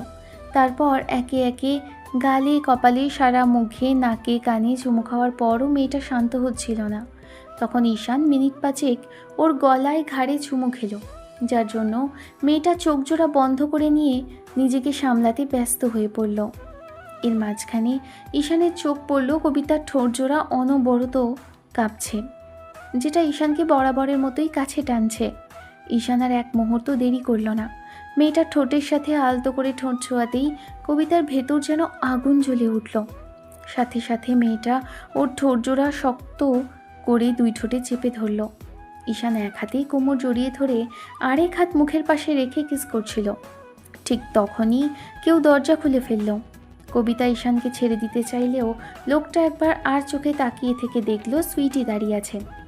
ঈশান তখন কবিতাকে একটু নিজের দিক থেকে উল্টো দিক ঘোরালো। সুইটি ওদের এমন করে দেখে 2 হাতে চোখ ঢেকে ফেলল আর উল্টো দিক ফিরে বলতে লাগলো, সরি, আমি আসলে বুঝতে পারিনি যে তোরা এরকম একটা পরিস্থিতিতে আছিস। যদি জানতাম তোদের রোম্যান্সের ব্যাঘাত ঘটাবো তাহলে কখনোই আসতাম না। কবিতা ঈশানের থেকে ছোটার চেষ্টা করতেই ছেলেটা ওকে জড়িয়ে ধরল আর বোনকে উদ্দেশ্য করে বলল, বোন, এখান থেকে যা, আর দেখিস কেউ আছে কিনা, তাহলে আমাদের একটু বলিস, একা থাকতে দে আমাদের। ঈশানের কথাতেই কবিতার বুকের ভেতরটা কেমন করে উঠল। ভয়ে হাত পা ঠান্ডা হয়ে আসছে। আর এর মাঝখানে সুইটি মুচকি হেসে চলে যেতেই ঈশান মেয়েটাকে কোলে ওঠালো। তারপর বেডে বসে পড়ে ওকে কোলের মাঝে বসিয়ে নিয়ে এক হাতে কোমর জড়িয়ে ধরে আরেক হাত মুখের পাশে রেখে ঠোঁটে কিস করতে লাগলো। কবিতা ঈশানকে বাধা দিচ্ছে না আজকে। একটু বাদে কবিতার মনে হতে লাগলো বিয়ের আগে যদি এরকম কিছু করতে থাকে ভুলভাল কিছু একটা হয়ে যাবে। কবিতাই ঈশানকে ছাড়িয়ে নেওয়ার চেষ্টা করলে ছেলেটা বুকের মাঝে মেয়েটাকে জড়িয়ে ধরে মাথায় হাত বোলাতে লাগলো আর বলতে লাগলো, তোর কিছু করতে হবে না, তুই শুধু আমাকে ভালোবেসে যা, আর বাদবাকিটা আমি দেখে নেব। ঈশানের এমন ধারা কথাতেই কবিতা মাথা নাড়ল ঈশানের বুকের মধ্যেই। পরদিন থেকে শুরু হলো দুজনের ভালোবাসার সম্পর্ক। সবাই ঘুমিয়ে পড়লে প্রত্যেকটা রাতেই ঈশান কবিতার কাছে আসে, মেয়েটাকে বুকের মাঝে নিয়ে জড়িয়ে ধরে শুয়ে থাকে। এর মাঝে একদিন কবিতা বলেছিল, এমন করে সবসময় আমার কাছে আসো, যদি কেউ জেনে যায় তাহলে কি হবে? আর বিয়ের আগে এরকম করে বারবার কাছে আসতে আসতে ভুলভাল কিছু একটা দুজনের মাঝে হয়ে যায় যদি, তখন তোমার উপর থেকে কিন্তু আমার বিশ্বাসটা নষ্ট হবে। আমি চাইছি না তেমন কিছু হোক, প্লিজ এরকম করে কাছে এসো না, যদি পারো আমাকে বিয়ে করে নাও। তোর কি আমার উপর বিশ্বাস নেই? আছে, নিজের থেকেও বেশি, কিন্তু আমার নিজের উপরে বিশ্বাস নেই। ভুলভাল কিছু একটা করে ফেললে শেষে তোমার প্রতি রাগ জেদ কাজ করব। আমি তোমাকে হারাতে চাই না, বিশ্বাস করো। আমি তোমাকে সারা জীবনের জন্য কাছে পেতে চাই। কবিতা ঈশানের বুকের মাঝে জড়িয়ে ধরে রাখলো। অন্যদিকে ঈশান ভাবছে আব্বু আম্মুকে কী করে কথাটা বলবে। হয়তো কবিতাকে ওরা ভুল বুঝবে এরকম একটা কর্মকাণ্ডের জন্য। ঈশান কি করবে সেটাই ভেবে পাচ্ছে না। মাঝে আরও 1 মাস পেরিয়ে গেছে দুজনের ভালোবাসার। এর মাঝে ঈশানকে আরও কয়েকটা মেয়ে দেখার কথা বলে কাজের বাহানায় এড়িয়ে গেছে। 1 মাসের মাথায় সেদিন ঈশান কবিতাকে সকালে বলে গেলে একটা কাজের জন্য বাইরে যাচ্ছে। কবিতাও দৌড়ে এসেছিল ওর কাছে। ঈশান ওর গালে কপালে চুমু খেয়ে বেরিয়ে গেছে। মনে হয় দুজন স্বামী স্ত্রী, দুজনের মাঝে শুধু ফিজিক্যাল ইন্টিমেট নেই, তাছাড়া দুজনের মাঝে সব কিছুই আছে। কবিতা জানে না ওর এই স্বপ্ন কখনো পূরণ হবে কিনা। ও তো চায়নি ছেলেটাকে ভালোবাসতে, কিন্তু দিন শেষে ওনার পাগলামের কাছে ওকে হার মানতে হয়েছে। কবিতা জানে না আদেও ঈশানকে কখনো পাবে কিনা। তবে মনে হয় লোকটা যদি ওর থেকে দূরে সরে যায়, কবিতা এসব সহ্য করতে পারবে না। আম্মুর চলে যাওয়ার পর থেকে অনেক ভেঙে পড়েছিল, তারপর থেকে সুইটি ওকে সামলে নিয়েছে। আর এখন যদি এই লোকটা ওর থেকে দূরে সরে যায়, তাহলে কবিতা জীবনের সবচেয়ে বেশি কষ্ট পাবে। আর এই কষ্টটাও সহ্য করতে পারবে না। কবিতা রুমে বসে কথাগুলো ভাবছিল। এর মাঝখানে সুইটি এসে ওকে এক পাশ থেকে জড়িয়ে ধরে গালে চুমু খেয়ে বলল, ভাবি কেমন আছো? কবিতা লজ্জা পেয়ে গেল। ভাবি কথাটা শুনে মাথা নিচু করে ফেলতেই কবিতার থুতনি ধরে সুইটি উঁচু করে বলতে লাগলো, থাক থাক, আর এত লজ্জা পেতে হবে না। এত লজ্জা পাও কোথা থেকে তুমি? আমার ভাইয়ের কাছে আদর ভালোবাসা খেতে তখন লজ্জা লাগে না? এমন করে সব সময় রোমান্স করার আমার খুব আফসোস হয় জানো। তুই না সবসময় খালি উল্টোপাল্টা কথা বলিস, আমার লজ্জা লাগছে। রাখ না এসব কথা। আমি ভাবছি ভাইয়া যে পরিমাণে রোমান্টিক, তাতে তোকে যে কতগুলো বেবি দিয়ে দেবে তার ঠিক নেই। তুই না খালি খালি লজ্জাজনক কথা বলিস। এসব বললে আমি এখান থেকে চলে যাব বলে দিলাম। ভাইয়া যে তোকে এত ভালোবাসি তুই সেটা বুঝতে পারিসনি তাই না? তাছাড়া প্রথমে যখন আসলো দুদিন তোর সাথে তেমন করে কথা বলেনি, এমন একটা অভিনয় করেছে ভেবেছিলেই ভাইয়া তোকে ভালোবাসে না তাই না? আমার পাগল ভাইটা তোকে ছোটবেলা থেকে ভালোবাসে, প্রচণ্ড ভালোবাসে, আদর স্নেহ করে। তোর জন্যই দেশে ফিরে এসেছে। প্রথমে তোকে পরীক্ষা করার জন্য কথাগুলো বলেছিল, আর তুই ভেবে নিলি ভাই তোকে ভালোবাসে না তাই না? এবার আম্মু সুইটিকে ডাকতেই মেয়েটা আম্মুর রুমে চলে গেল। আম্মুকে রুমে এমন মুখ কালো করে বসে থাকতে দেখে সুইটি অবাক হলো। এর মাঝে মেয়ে আসতেই ভদ্রমহিলা বলল, কবিতার সাথে ঈশানের কতদিনের সম্পর্ক? আম্মুর এরকম ধারা কথাতে সুইটি ভরকে গেল। ভাবতেও পারেনি আম্মু এসব কিছু জেনে যাবে। মেয়েটা আমতা আমতা করতে লাগলো। আম্মু একটা ধমক দিতে সুইটি বলতে লাগলো, না মানে আসলে 1 মাসের, যেদিন মেয়ে দেখতে গিয়েছিল সেদিন থেকেই। তাছাড়া ভাইয়া কবিতাকে সেই ছোটবেলা থেকেই ভালোবাসে। বাসায় আসার পর থেকে ওকে চালাচ্ছিল, কিন্তু কবিতা এসবের কিছুই সায় দেয়নি। কিন্তু ভাইয়ার ভালোবাসার কাছেও হার মেনে গেছে, সেজন্য ভাইয়াকে ভালোবাসতে বাধ্য হয়েছে। আম্মু প্লিজ তুমি ওকে কিছু বলো না। আসলে কবিতার কোনো দোষ নেই, ভাইয়ার পাগলামিতেই ওকে ভালোবাসতে বাধ্য হয়েছে। আমি যা বোঝার বুঝে গেছি, আমাকে এত বোঝাতে হবে না। তোমার আব্বু আসুক, আমি তোমার আব্বুর সাথে কথা বলবো। সুইটি বারবার করে আম্মুকে বোঝাতে গেলে তখন আম্মু রাগী চোখের দিকে তাকাতেই মেয়েটা তাড়াহুড়ো করে রুম থেকে চলে গেল। কবিতাকে সুইটি বলল না ওর আম্মু সব কিছু জেনে গেছে, আর সব কিছু জানার পর এরকম করে রাগ অভিমান দেখাচ্ছে। কবিতা এসবের কিছুই জানে না। পরদিন সকালে যখন ঈশান বেরোবে, কবিতাকে রুমে ডাকলে মেয়েটা এসে সামনে দাঁড়াতেই ঈশান টান দিয়ে ওকে নিজের কাছে টেনে নিল। কবিতা লজ্জায় ঈশানের বুকের উপর হাত রেখে ওর বুকে মাথা রাখলো। ঈশান ওর মাথায় চুমু খেয়ে বলতে লাগলো, কাল সারাদিন আমাকে মিস করিসনি জান? আমি না তোকে খুব মিস করেছি জানিস। ইচ্ছে করছিল তোর কাছে ছুটে আসি। আজকেও সারাদিনে তোকে আমি কাছে পাবো না। একদম দুপুর পেরিয়ে বিকেল হতে আমাকে বাসায় আসতে হবে। তাতে কি, তুমি সবসময় আমার মনের মধ্যেই থাকো। তাছাড়া যদি খুব বেশি প্রয়োজন হয় ফোন করবে। সে তো করবেই। আচ্ছা তুই সাবধানে থাকবি আর সময় মতো খাওয়া দাওয়া করে নিবি, কেমন? তুমিও সাবধানে থেকো আর দেখে শুনে আসবে। আস্তে ধীরে কাজ করবে, তাড়াহুড়োর দরকার নেই। ঈশান কথাটা বলতেই কবিতার মুখটা তুলল। ঈশান ওর কপালে ঠোঁট ছোঁয়ালো। তারপর আলতো করে ঠোঁটে ঠোঁট ছোঁয়াতে কবিতা ওর শার্টটা আঁকড়ে ধরল। অন্যদিকে আম্মু দরজার ওপাশ থেকে এরকম কিছু দেখে রাগে দুঃখে ফেটে পড়ল। আম্মু বারবার করে ভাবছে সব কিছু কবিতার জন্য হয়েছে। বারবার মনে হচ্ছে এই মেয়েটা বাসাতে না থাকলে এরকম কিছুই হতো না। বিষয়টা নিয়ে প্রচণ্ড পরিমাণে রাগ হলো। কিছু বলতেও পারছে না, আবার চোখের সামনে দেখে এসব সহ্যও করতে পারছে না। ঈশান কবিতাকে রেখে চলে গেল। কবিতা বাসার কাজ করতে লাগলো। দুপুরের দিকে কবিতার ডাক পড়ল ঈশানের আব্বু আম্মুর ঘরে। কবিতা তাড়াহুড়ো করে হাতটা ধুয়ে তারপর আব্বু আম্মুর সামনে গিয়ে মাথায় ওড়না টেনে দাঁড়ালো। আব্বু আম্মু কেমন যেন করে কবিতার দিকে তাকালো। কবিতা এই চোখের চাহনি বুঝতে পারল না। দুজনের চোখের এমন চাহনি দেখে কবিতার কেমন যেন সন্দেহ হতে লাগলো। তাহলে কি ওরা কেউ কিছু আঁচ করতে পারলো, নাকি কোনো কারণে ওর উপর রেগে আছে? তখন কবিতা বলতে লাগলো, আমাকে ডেকেছো আন্টি? তুমি কিছু বলবে মনে হয়। বলার তো আছে অনেক কিছুই, কিন্তু কি থেকে কি বলবো আর কি থেকে শুরু করব কিছুই বুঝে উঠতে পারছি না। আমার অবাক লাগছে ভেবেই। আমি কল্পনাও করিনি যে তোমার দ্বারা এরকম একটা কাজ হয়েছে। তুমি এরকম কিছু করবে আমি ভাবিনি। তোমার এই নিষ্পাপ চেহারা দেখে কেউ ভুলে যেতে পারে সেটা আমি বুঝতে পারিনি। আর সেটা যে আমার ছেলে হবে সেটা আমার ধারণার বাইরে ছিল। মানে আন্টি কি বলতেছো? আমি কিছুই বুঝতে পারছি না। যেটা বলবে সোজাসুজি বলো না। এত ঘুরিয়ে পেঁচিয়ে কথা আমি না বুঝতে পারছি না। না বোঝার মতো তো কিছু বলিনি। তুমি নাকি ঈশানের সাথে সম্পর্কে জড়িয়েছ, ওর সাথে নাকি বাসার মধ্যেই কী সব করে বেড়াচ্ছ। এগুলো যদি বাইরে জানাজানি হয় তাহলে সম্মানটা কোথায় থাকবে একটাবার ভেবেছ? কবিতা ভয় পেয়ে গেল। ঈশানের আব্বু আম্মুর কথাতেই মাথাটা নিচু করে নিল। এর মাঝে আম্মু উঠে দাঁড়ালো আর এসে কষে কবিতার গালে 2টা থাপ্পড় বসালো। কবিতা মেয়েটা ভাবতেও পারেনি আন্টি ওর সাথে এরকম কিছু করবে। কবিতা ঠিক যে ভয়টা পাচ্ছিল ঠিক সেটাই সত্যি হলো। এখন কি বলবে, কি করে বোঝাবে এদের? ও তো ভালোবাসতে চায়নি ঈশানকে, কিন্তু দিন শেষে দুর্বলতা ওকে অনুভূতির সাগরে ভাসিয়ে নিয়ে গিয়েছিল।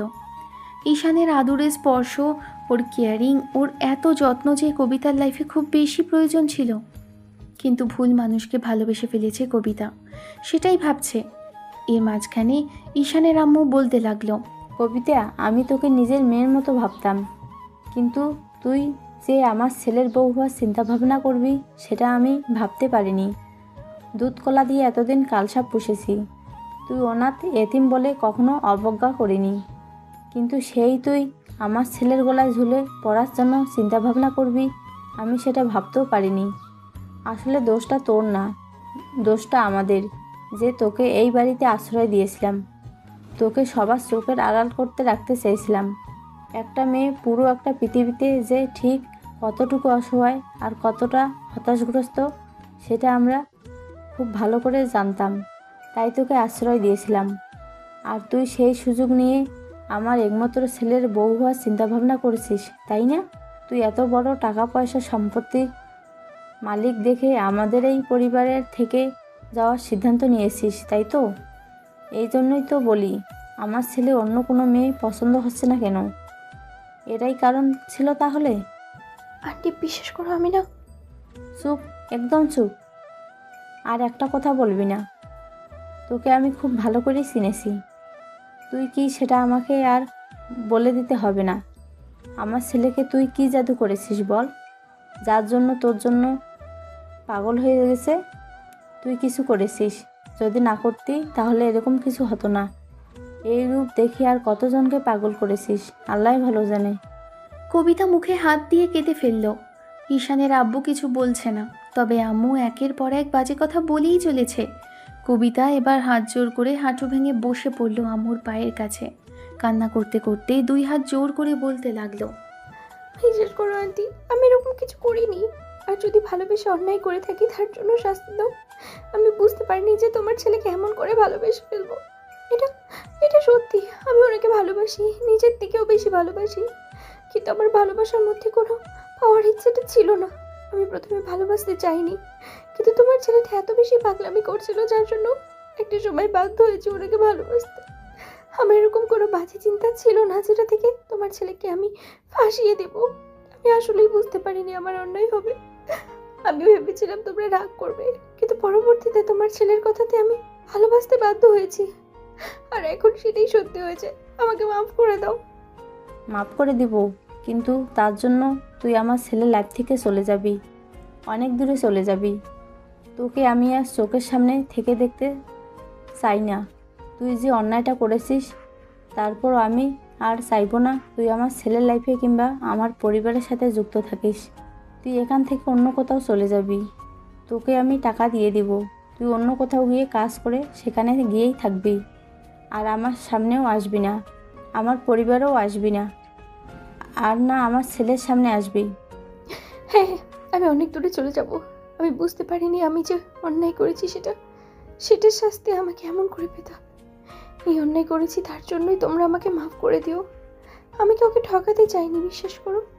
আমি সত্যিকারের ভালোবেসেছিলাম, কিন্তু আমি জানতাম না একটা অনাথ মেয়ের একটা বড়লোক ছেলেকে ভালোবাসাটা জীবনের সবচেয়ে বড় অন্যায় হবে। কবিতার এমন ধারা কথাতে আব্বু আম্মু রাগী চোখে ওর দিকে তাকালে কবিতা দৌড়ে রুম থেকে বেরিয়ে গেল। সুইটি এসে একবার শুধু দরজার সামনে দাঁড়িয়ে থেকে কবিতাকে ছুটে যেতে দেখল। এর মাঝে কবিতা রুমে এসে অনেকক্ষণ কান্নাকাটি করলো। ঘণ্টাখানিক পরের ঘটনা, ঈশান বাসায় আসে। এসে দেখল পুরো বাড়ির পরিবেশটা স্তব্ধ। ডাইনিংয়ে আব্বু আম্মু মুখ ভার করে বসে আছে। ঈশান আব্বু আম্মুর এমন করে বসে থাকার কারণটা বুঝতে পারল না। ঈশান আব্বু আম্মুকে জিজ্ঞেস করলো কি হয়েছে, কিন্তু ওরা তেমন কিছুই বলল না। রুমে এসে ফ্রেশ হলো ছেলেটা। তারপর মেয়েটার কথা মনে পড়তেই খুশি মনে কবিতার রুমে এসে দেখলো দরজাটা তালা দেওয়া। এমন কিছু দেখে ঈশান কয়েকবার করে কবিতাকে ডাকলো, তাতে কাজ হলো না। ফোনে কল করতে লাগলো, কিন্তু মেয়েটা ধরছে না। তারপর তাড়াহুড়ো করে নিচে আসলো। যখনই সুইটি কিছু বলতে যাবে তখনই আম্মু বলতে লাগলো, এমন হন্তদন্ত হয়ে কাকে খুঁজছো? কবিতা কোথায় আম্মু? কবিতাকে তোমরা কি বলেছো আর কি করেছো ওর সাথে? ও বাসা ছেড়ে কোথায় গেছে? ও রুমের দরজাটা তালা দেয় দেখছি। তার মানে তোমরা কিছু বলেছো ওকে? ও এমনিতে বাড়ি থেকে চলে যাওয়ার মতো মেয়ে না। নিশ্চয়ই তোমরা আজেবাজে কিছু বলেছো। কি বলেছো বলো? আব্বু আম্মু কিছু বলার আগেই সুইটি এসে মাথা নিচু করে দাঁড়িয়ে থেকে বলতে লাগলো, ভাইয়া, আব্বু আম্মু সবটা জেনে গেছে। তারপরই কবিতাকে অনেক আজেবাজে কথা বলেছে, গায়ে হাত তুলেছে। কবিতা আম্মুর কাছে মাফ চেয়েছিল, আম্মু মাফ করেনি। বলেছে মাফ করতে পারে, তবে এখান থেকে চলে যেতে হবে। কবিতা তাই করেছে, তোর লাইফ থেকে অনেক দূরে চলে গেছে। কবিতা নিজে সব কিছু নিয়ে এখান থেকে বেরিয়ে গেছে। কোথায় গেছে, কি করছে জানি না, তবে মনে হয় না আর কখনো ফিরে আসবে। ঈশান একটা জায়গায় বসে পড়ল। তারপর মাথার দুপাশে খামচে ধরে ফুপিয়ে কেঁদে উঠল। আর আব্বু আম্মুকে উদ্দেশ্য করে বলতে লাগলো, ছোটবেলা থেকে যেটা চেয়েছি সেটাই পেয়েছি। জীবনসঙ্গী হিসেবে কাউকে চাওয়ার আগে তাকে আমার লাইফ থেকে দূরে সরিয়ে দিলে। কবিতাকে যদি না পাই, যদি ওর সাথে আমার দেখা না হয়, সারা জীবন আমার কাছে তোমরা অপরাধী হয়ে থাকবে। আমি আমার ভালোবাসাটা হারানোর কষ্টটা সারা জীবন বয়ে বেড়াবো। আর দেশ থেকে তো যাবই, তোমাদের সাথে কখনো যোগাযোগও রাখবো না। তোমরা একটাবার আমাকে জিজ্ঞেস করতে পারতে এই ঘটনার পেছনে হারটা কার ছিল। কবিতা আমাকে ভালোবেসে কোনো অন্যায় করেনি, অন্যায়টা আমি করেছিলাম। তাহলে তোমরা কেন ওকে তাড়িয়ে দিলে? একতরফাভাবে বিচার করে ওকে এইখান থেকে তাড়ানোটা তোমাদের অনেক বড় ভুল ছিল। একটাবার বোঝার চেষ্টা করলে না, তাই না? আমার জীবনের সবচেয়ে বড় চা পাওয়াটা তোমার কাছে আমার থেকে দূরে সরিয়ে দিলে। কি করে পারলে এমনটা করতে? কাকে নিয়ে থাকবো আমি এখন? ওকে ছাড়া থাকা আমার পক্ষে সম্ভব না আম্মু। এরকম অন্যায়টা তোমরা আমার সাথে কী করে করতে পারলে? আমার কথাটা শোনো ঈশান, যেটা হয়েছে সেটার জন্য কেউ দায়ী নয়। আরও বড় স্বপ্ন দেখছিল, তাই ওকে আমরা এখান থেকে। ব্যাস, আর কোনো কথা শুনতে চাই না। তোমরা আমাকে অনেক দিয়েছো, আর কিছু দিতে হবে না। কবিতাকে একবার ফিরে পাই, আমি আর বাসায় ফিরবো না। ও গরিব ঘরের মেয়ে, ওর কিছু নেই, চালচলহীন একটা মেয়ে। ও দেখতে সুন্দর না, দেখতে খারাপ, তার উপর 8-10টা মডার্ন মেয়েদের মতো না। কবিতা কোনো অধিকার নেই, কোনো যোগ্যতা নিয়ে আমাকে ভালোবাসার এসবই বলবে তো? ও আমার লেভেলের না, এসব কিছু বলবে? আমি এসব কিছু জানতে চাই না। সব কিছুর ঊর্ধ্বে গিয়ে আমি ওকে ভালোবেসেছি। আমি আজকে থেকে ওকে ভালোবাসি না, সেই ছোটোবেলা থেকেই ভালোবাসি। বারবার করে তোমাদের বলতে চেয়েছিলাম, কিন্তু তোমরা এড়িয়ে গেছো বিষয়টা। যতদিনে বললাম ততদিনে তোমরা আগেই জেনে গেছো। আমার অন্যায় ছিল মেয়েটাকে ভালোবাসা। তারপরে যখন বুঝতে পারলাম তখন অনেক দেরি হয়ে গেছে। যাই হোক, ওকে তাড়িয়ে দিয়ে জীবনের সবচেয়ে বড় ভুল করে ফেললে আব্বু আম্মু। ওকে যদি আমি খুঁজে না পাই তাহলে তোমরা আমাকে হারাবে। ঈশান কাঁদতে কাঁদতে বাসা থেকে বেরিয়ে গেল। বাইক নিয়ে আশেপাশে অনেক জায়গায় খুঁজল। তারপর কবিতার নম্বরে বারবার ফোন দিতে লাগলো, মেসেজ করতে লাগলো, কিন্তু তাতেও কোনো কাজ হলো না। মেয়েটা এতক্ষণে কোথায় গেছে, কি করছে জানে না। ঈশান বন্ধুদের ফোন করলেও ফোন করে সবাইকে কবিতার ছবিটা পাঠালো আর সবাইকে খুঁজতে বলল। এমনকি ফোন করে থানার অফিসারের সাথেও কথা বলে নিল, ডায়েরি করে দিল। ওরাও খুঁজতে বেরিয়ে পড়েছে। ঈশান সারাটা শহর ওকে খুঁজে ফেলল, কিন্তু কোথাও পেল না। কবিতা ঈশানের নম্বরটা ব্লক করে রেখেছে, সেটা বুঝতে পারেনি ছেলেটা, তাই একই নম্বর থেকে বারবার ট্রাই করেছে। যতক্ষণে কবিতার সাথে ঈশানের বাসার কেউ যোগাযোগ করতে পারবে ততক্ষণে সন্ধ্যা হয়ে এসেছে। কবিতাকে বারবার কল করার পর যখন সুইটি নম্বরটা ব্লক করে দিল, তখন ঈশানের একটা ফ্রেন্ডের নম্বর থেকে সুইটিকে দিয়ে কবিতার কাছে কল করালো। কয়েকবার বাজার পর আননোন নম্বর দেখে মেয়েটা রিসিভ করলো, কান্না ভেজা কণ্ঠে বলতে লাগলো, কে? কবিতা, তোর বান্ধবী সুইটি। আসলে সারাটা দিন তোকে খুঁজে চলেছে আমার ভাই, আমার ভাইয়ের বন্ধুরা, এমনকি পুলিশেও ডায়েরি করা হয়েছে। তোকে কোথাও খুঁজে পাওয়া যাচ্ছে না। কোথায় আছিস তুই আমি জানি না, তবে তোকে যদি আসতে বলি তুই যে আসবি না সেটাও আমি খুব ভালো করে বুঝতে পারছি। আসলে আব্বু আম্মু তোর সাথে যে বিহেভ করেছে তাতে তুই হয়তো রাগ করে বাসা থেকে বের হয়ে গেছিস। আমি জানি কিনা জানি না ভাইয়া তোকে বলেছিল কিনা, তবে ভাইয়া বারবার বলেছে যে তোকে নাকি বলেছিল তুই বাসা থেকে কোথাও যাবি না, আর তুই সেটাই করলি। ভাইয়া পাগলের মতো তোকে খুঁজছিল, তারপর না পেয়ে একটা অ্যাক্সিডেন্ট করে বসে। তুই যদি একটু সিটি হসপিটালে আসতি তাহলে হয়তো ভাইয়া তোকে দেখে খুশি হতো। তুই চিন্তা করিস না, তোর এত বেশি কষ্ট করতে হবে না। আমি ভাইয়াকে বলে দেব যেন তোকে না আটকে রাখে। হসপিটালের কথা শুনে কবিতা স্তব্ধ হয়ে গেল। মেয়েটা ভাবতেও পারেনি শেষ পর্যন্ত কিনা ঈশান হসপিটালাইজড হতে পারে। হাত থেকে কবিতার ব্যাগটা পড়ে গেল, ফুপিয়ে কেঁদে উঠল, দুই হাতের মুখটা ঢেকে। ফোনের ওপাশ থেকে বারবার হ্যালো হ্যালো শব্দটা ভেসে আসলো। কবিতা আবারও ফোনটা ওঠালো, ওখানে গিয়ে বলতে লাগলো, আমি আসছি, আমি এক্ষুনি আসছি। কবিতা কথাটা বলেই এবার প্রাণপণ ছুটতে লাগলো। আজকে রাস্তাটা শেষই হচ্ছে না। একদম সন্ধ্যার মুখে শহরে প্রবেশ করলো। কোনো রকমে সিটি হসপিটালে এসে পৌঁছালো। আসার সময় কতবার হোঁচট খেয়েছে, কতবার যে হাত পা ছিলে গেছে তার ঠিক নেই। যে মানুষটা ওকে এত ভালোবাসে সেই মানুষটা আজকে হসপিটালের বেডে শুয়ে আছে। এরকম একটা পরিস্থিতিতে কি করে চুপচাপ থাকবে কবিতা? কথাগুলো ভেবে বুকের ভেতরটা ভেঙে চুরে তছনছ হয়ে যাচ্ছে। সিটি হসপিটালে এসে রিসেপশন থেকে নামটা জিজ্ঞেস করতে বলে দিল ঈশান 4র্থ তলায় আছে। কোনো রকমে লিফটে করে উঠে গেল। 4র্থ তলায় গিয়ে দেখল সুইটি একটা কেবিনের সামনে বসে আছে। ঈশানের বন্ধুরা মাথা নিচু করে বসে আছে। এবার ওদের সামনে আসতেই কবিতা ফুপিয়ে কেঁদে উঠল, আর সুইটি উঠে দাঁড়িয়ে বলতে লাগলো, কাঁদছিস কেন? কিছু হয়নি তো, সামান্য কেটে ছিলে গেছে। তুই না বললি যে অ্যাক্সিডেন্ট হয়েছে, এখন আবার বলছিস কেটে ছিলে গিয়েছে? কোথায় উনি? আব্বু আম্মু দুপুর থেকে কথা বলার চেষ্টা করছে, পারছে না। গিয়ে দেখ, কেবিনে আছে। না না, আমি ক্যাবিনে যাবো না। আমাকে দেখলে উনি রাগ করবে। আমি এখান থেকে দেখেই চলে যাব। তাহলে তোকে আসতে কে বলেছে? দূর হয়ে যা চোখের সামনে থেকে। আমার ভাই কষ্ট পাচ্ছে আর তুই জেদ ধরে রেখেছিস। তোকে আসতে কে বলেছে? যা এখান থেকে, তোকে থাকতে হবে না, তুই এখান থেকে চলে যা, তোর চলে যাওয়াটাই ভালো। তুই বুঝতে পারছিস না, আঙ্কেল আন্টি এসব কখনোই মানবে না। তাছাড়া আমি কিভাবে এমন একটা কাজ করব বল? যারা আমাকে খাইয়ে পড়ে মানুষ করলো, তাদের পেটে আমি কি করে ছুরি বসাই বল? আমার তো নিজের কাছেই লজ্জা লাগছে যে আমি এত বড় স্বপ্ন দেখে ফেলেছি। আমি জানি তোকে বোঝানো সম্ভব না, তোকে যে বোঝাতে যাবে সে নিজেই পাগল হবে। তোকে আমার ফোন করাটাই ভুল ছিল, তুই চলে যাচ্ছিলি, আসলে জানানোর জন্য ফোন দিলাম। আমি ভাবতে পারিনি যে তোকে আসতে বলবো আর এসেও তুই সেই জেদ ধরে বসে থাকবি। ঠিক আছে, তোকে যেতে হবে না। সুইটি বাইরে বসে রইল।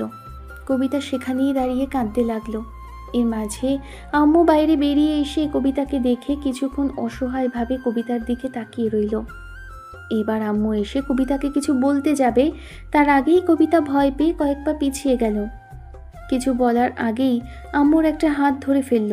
তখন কবিতা ফুপিয়ে কেঁদে উঠে বলল, বিশেষ করে আন্টি, আমি আসতে চাইনি। ওনার অ্যাক্সিডেন্টের খবর শুনে আসতে বাধ্য হয়েছি। আমার বুকের ভেতরে কেমন যেন করছিল। আমি কথা দিচ্ছি, আমি কেবিনে যাব না। বাইরে থেকে ওনাকে একবার দেখে ওখান থেকে চলে যাব, আর কখনো আসবো না। আম্মু কিছুক্ষণ অসহায়ভাবে তাকিয়ে থেকে কবিতার হাত ধরে টানতে টানতে ওকে কেবিনের ভেতরে নিয়ে আসলো। কবিতাকে ঈশানের সামনে এনে দাঁড় করাতে এবার আব্বু উঠে দাঁড়ালো। কিছুক্ষণ ঈশানের দিকে হতভম্ব হয়ে তাকালো। তারপর একটু তাচ্ছিল্য করে হাসতেই আব্বু আম্মু যখন বেরিয়ে যাবে তখন ঈশান বলতে লাগলো, এই মেয়েটাকে এখান থেকে নিয়ে যাও আর ওকে বলে দাও ওর এখানে আসার কোনো দরকার ছিল না। আমি মরে যাই কিংবা ভালো থাকি সেটা ওকে জানতে হবে না। কবিতা আবার নিজের মুখে হাত চেপে কেঁদে উঠল। আব্বু আম্মু দুজনের মান অভিমানের পালাটা বুঝতে পেরেই বাইরে চলে গেল। বুঝতে পারল ছেলে আর ছেলের হবু বউকে একা থাকতে দেওয়া উচিত। কবিতা মুখে হাত দিয়ে ফুপিয়ে কেঁদে উঠল। ঈশান বেশ খানিকটা রাগী কণ্ঠে বলে উঠল, কি সমস্যা কি তোর? এমন সবসময় কান্নাকাটি করতেই থাকিস কেন?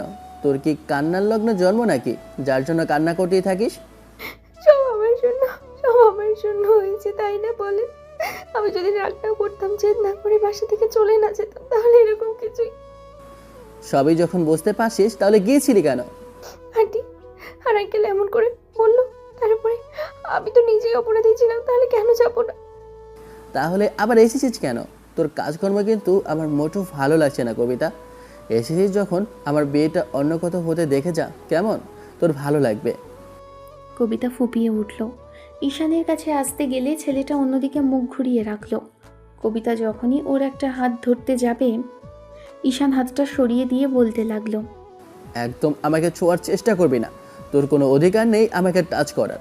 যে আমাকে মাঝ রাস্তায় ফেলে যেতে চেয়েছিল, যাকে আমি বারবার করে বলেছিলাম আব্বু আম্মু যাই বলুক না কেন যেন আমাকে ছেড়ে না যাস, আমি যতবার করে তোকে বলেছিলাম ওরা যদি রাগের মাথায় কিছু বলেও ফেলে তারপরে যেন তুই আমার সাথে কথা না বলে কোথাও যাওয়ার কোনো সিদ্ধান্ত নিবি না, কিন্তু তুই সেটাই করেছিস। তুই আমাকে কষ্ট দিয়েছিস না? ভাগ্যিস বড় কোনো অ্যাক্সিডেন্ট হয়নি, তাহলে তো আজকে উপরেই চলে যেতাম। ঈশানের মুখটা কবিতা চেপে ধরল, বলতে লাগলো, প্লিজ ভয় লাগে, তোমার এরকম কথা বলো না। তুমি এরকম কথা বললে আমার বুকের ভেতরটা যেন কেমন একটা ভয় লাগে। আমি কথা দিই, আমি আর কোথাও যাবো না, তোমার সাথেই থাকবো। তুমি আমাকে বিয়ে করবে না বলো? না, করব না। যে মেয়ে আমাকে মাঝ রাস্তায় ছেড়ে চলে যেতে পারে তাকে বিয়ে করার থেকে না করাটাই ভালো। কবিতা ফুপিয়ে কেঁদে উঠল। এবার ঈশান কিছুক্ষণ চুপ করে রইল। তারপর কবিতার থেকে নিজেকে ছাড়িয়ে নিয়ে বেডে আছোয়া হয়ে বসতেই কবিতা গুটি গুটি পায়ে এগিয়ে আসলো। তারপর ঈশানের অন্য কাজটায় বসতেই ছেলেটা আবারও মুখটা ঘুরিয়ে নিল। কবিতা এবার ছেলেটার পাশেই শুয়ে পড়ল। তারপর যখনই ঈশানকে জড়িয়ে ধরতে যাবে তখনও বলতে লাগলো, কি সমস্যা রে তোর? এরকম নাটক করছিস কেন? তোকে না বলেছি এসব নাটক আমার মোটেও পছন্দ না? বাসায় আসার পর থেকে গিয়ে তোর এই নাটকটা দেখে যাচ্ছি। যতবার করে ভালোবাসার কথা বলেছি ইগনোর করেছিস, যতবার করে কাছে এসেছি আজে বাজে কথা বলেছিস, কতটা বিক্ষত করেছিস আমার মনটাকে। আর আজকে আব্বু আম্মু কি বললো না বললো, তুই আমাকে ছেড়ে মহত্ব দেখাতে গিয়ে দূরে চলে গিয়ে যাচ্ছিলি। তুই যা, তোকে বারণ করেছে কে? সুইটি তোকে আসতে বলেছে তাই না? আমার নাম্বারটা তুই ব্লক করে রেখেছিলি, তাহলে আসলি কেন? তুই চলে যাবি নাকি আমি তোকে এখন ঘাট ধাক্কা দিয়ে বের করে দেবো বল? কবিতা ঈশানের বুকের মধ্যে মাথা রাখলো। তারপর যখনই জড়িয়ে ধরতে নিবে তখন ঈশান হাতটা সরিয়ে দিল। কবিতা বলতে লাগলো, হসপিটাল থেকে বের করে দিলে কি মন থেকে বের করে দিতে পারবে? আলসটা ভুলে থাকতে পারবে? তুমি যে আমাকে ছাড়া থাকতে পারো না সেটা কি তুমি ভুলে গেছো? আমি যদি সত্যিই চলে যাই, সত্যি হারিয়ে যাই, তুমি কিন্তু সত্যিই ভালো থাকবে না। চলে যাওয়ার কথাটা শুনেই ঈশান চাপটে কবিতাকে বুকের সাথে চেপে ধরল। তারপর সারা মুখে, নাকে, কানে, গলায়, ঘাড়ে চুমু খেলো। ছেলেটার মাথায় ব্যান্ডেজ আর হাতের কয়েক জায়গায় কেটে ছিলে গেছে। এটাই হয়তো কম কিছু না। কবিতা তো ভেবেছিল অনেক বাজেভাবে অ্যাক্সিডেন্ট করেছে ঈশান। কবিতাকে বুকের মাঝে শক্ত করে চেপে ধরে বলতে লাগলো, আরেকবার চলে যাওয়ার কথা যদি বলিস তোকে আগে খুন করব, তারপরে নিজেও শেষ হয়ে যাব। আমাকে মেরে ফেলো, তোমার বুকের মাঝে হাত রেখে মেরে ফেলো, তারপরেও কখনো বলো না এই কথা। আমি আমি কথা দিচ্ছি, আমি এখান থেকে আর কোথাও যাব না। তোমার আপু আম্মু যদি আমাকে মেরে ফেলে তারপরেও কোথাও যাব না। মেরে তো আমি তোকে ফেলবো, কিন্তু সেটা আদর করে, আমার ভালোবাসা দিয়ে। কথাটা শুনে কবিতা ঈশানের টি শার্টটা খামচে ধরল। ঈশান আলতো করে মেয়েটাকে মুখের পাশে হাত রেখে মুখটা নিজের দিকে তুলে ধরল। কবিতা চোখজোড়া বন্ধ করে নিল। তখন আলতো করে ঈশান ওর কপালে ঠোঁট ছোঁয়ালো। I love you baby, I need you badly. ঈশানের কথাতেই কবিতার কান গরম হয়ে গেল। ও ঈশানের বুকে মুখ লুকিয়ে ফেলল। এসব দেখে ঈশান ফিক করে হেসে দিয়ে বলল, এখন না জান, বিয়ের পরেই এমন করে চাই। আমি তোকে বাজেভাবে টাচ করবো না, দেখিস। আমার সে বিশ্বাস আছে। ঈশান কবিতার ঠোঁটে ঠোঁট ডুবিয়ে দিল। কবিতা ঈশানের চুলগুলো এক হাতে আর এক হাতে টি শার্টটা খামচে ধরল। ভালো থাকুক ভালোবাসা। দেখা হচ্ছে অন্য কোনো দিন, অন্য কোনো গল্পে। ততদিন পর্যন্ত ভালো থাকবেন। ধন্যবাদ। আল্লাহ হাফিজ।